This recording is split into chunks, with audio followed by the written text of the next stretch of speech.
মসজিদে নববীতে আপনি যদি বিশ্বনবীর সালাম দিতে চান, আপনার যেই গেট দিয়ে ঢুকতে হবে, গেটের নাম বাবুস সালাম। বাবুস সালাম দিয়ে যদি আপনি ঢুকেন, বিশ্বনবীর সালাম দিতে পারবেন। ওইটাই হলো মসজিদে নববীর প্রথম কাতার। লাইনে দাঁড়ালাম, ঢুকলাম।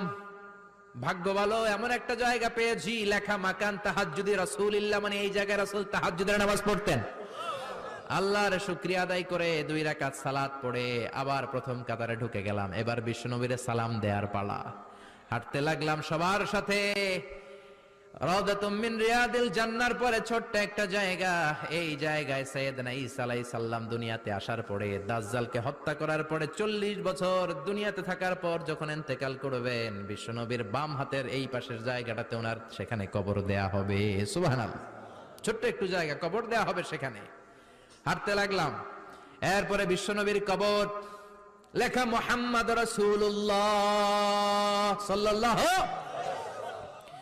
যেই নবীর কথা ছোটবেলা থেকে এতদিন পড়লাম, যেই নবীর হাদিসগুলো শিখলাম, যেই নবীর জন্য আমরা দেহের তাজা রক্তটুকু বিলিয়ে দিতে পারি কি পারি না, ওই নবী নাকি এই জায়গায় শোয়া। কোন উম্মত এই কথাটা চিন্তা করে ধৈর্য ধারণ করতে পারে? নিজেকে সামলে রাখতে পারে না, বুক ফেটে কান্না আসে, চিৎকার দিয়ে নবীরে ডাকতে মনে চায়, কিন্তু ডাকা যাবে না, কারণ লেখা লা তারফাউ আসওয়াতাকুম ফাওকা সাউতিন নবী। খবরদার, এটা নবীর দরবার।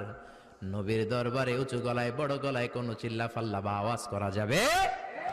দাঁড় দাঁড় করে মানুষ চোখের পানি ছাড়ে, চিৎকার করে কাঁদতে পারে না। বিশ্বনবীর চিৎকার করে ডাকতে মন চায়, ডাক দিতে পারে না, চোখের পানি ছাড়ে। আর বিশ্বনবীর সালাম দেয়, সামনের দিকে হাঁটে।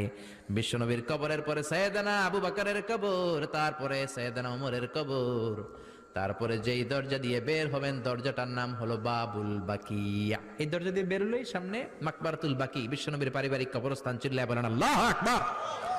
এজন্য লা তারফাউ আসওয়াতাকুম ফাওকা সাউতিন নবী, খবরদার, নবীর কণ্ঠের চাইতে যাতে তোমাদের কণ্ঠ বড় না হয়। নবীর দরবারে বেয়াদবের মতো